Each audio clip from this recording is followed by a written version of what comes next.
Bago po ang traslasyon sa susunod na linggo, libo-libong deboto ng Itim na Nazareno ang nakipagprosesyon sa paligid ng simbahan ng Quiapo kahapon. At sa sobrang siksikan, halos 100 tao ang naitalang sugatan. Balitang hatid ni Micaela Papa.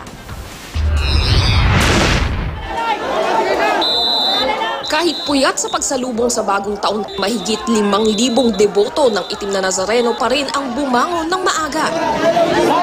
Nakipagsiksikan at nakipagtulakan sa makikitid na lansangan ng Quiapo, Maynila para sa Thanksgiving procession ng simbahan ng Quiapo. Tulad ng traslasyon sa January 9, inikot din ang replika ng Itim na Nazareno bagaman mas maliit ang andas na ginamit. At tulad ng traslasyon, marami ring nangailangan ng tulong medikal. Ayon sa Quiapo Church, halos 100 katao ang sugatan sa sobrang siksikan at pagod.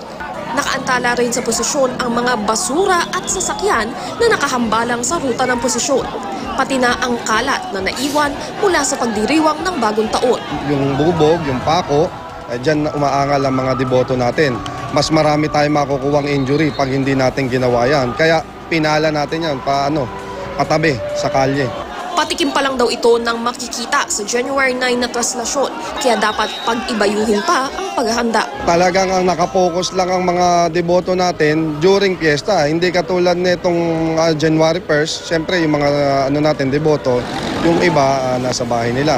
Kaya kung makikita nyo, hindi ganun kalaki yung crowd natin every January 1st. Dapat mas maghanda tayo dahil kasi mas malaking mas malaking crowd.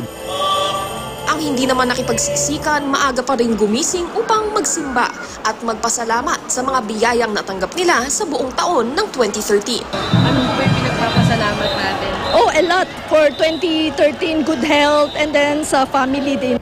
Matagal daw ang naging paghahanda para sa pista ng Itim na Nazareno.